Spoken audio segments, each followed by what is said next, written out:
जानकी जी के वचन सुनकर हनुमान जी धीरे धीरे अशोक वृक्ष से उतरकर उनके सामने खड़े हो गए। सूक्ष्मरूपधारी वानर को अपने सामने देखकर सीता जी को ये भय हुआ कि माया से वानर रूप बनाकर कहीं रावण ही तो नहीं आया है।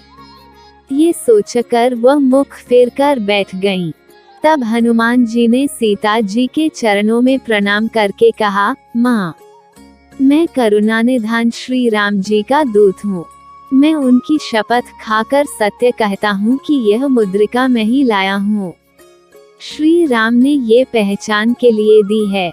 मैं श्री राम का दास, सुग्रीव का मंत्री तथा पवनदेव का पुत्र हूँ।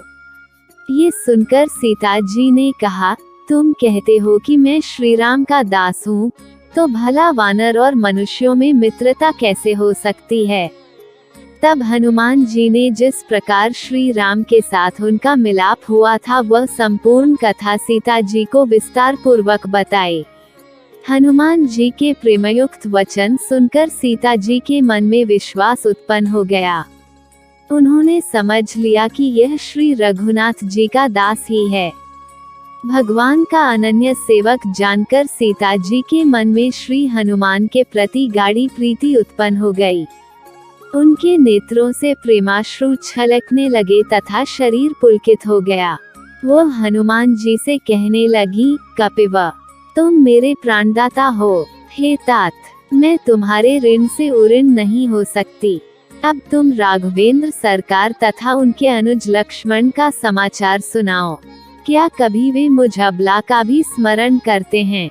क्या कभी उनके कोमल शरीर को देखकर मेरी आंखें भी तृप्त हो सकेंगी? ऐसा कहते कहते उनके नेत्र भर गए, आवाज भर आ गई। किसी तरह से अपने आप को संभालकर उन्होंने कहा, हनुमान, मुझे दुख है कि सर्वसमर्थ होने पर भी मेरे प्राणनाथ ने मुझे भुला दिया।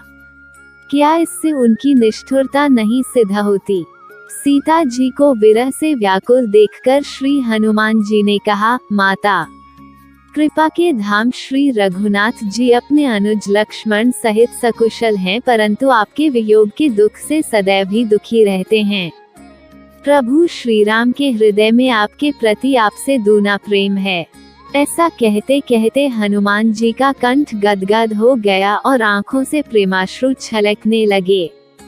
फिर धैर्य धारण कर बोले, माँ, भगवान श्री राम ने कहा है कि मन का दुख कह डालने से कुछ घट जाता है, पर कहूँ किससे? ये दुख कोई जानता ही नहीं है।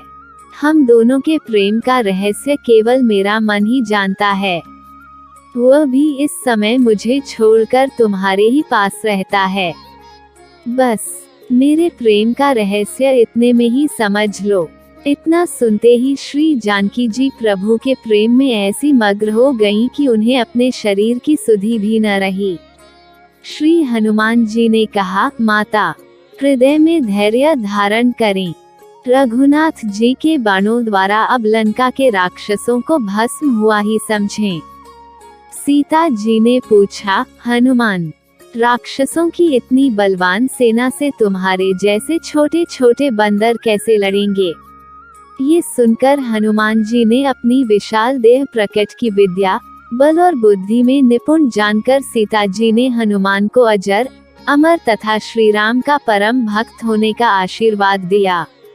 दोस्तों, ये कहानी अगर आपको पसंद आई हो तो कृपया इस वीडियो को लाइक करें और ऐसी ही बहुत सारी कहानियों को सुनने के लिए चैनल को सब्सक्राइब जरूर करें। जय श्री राम। जय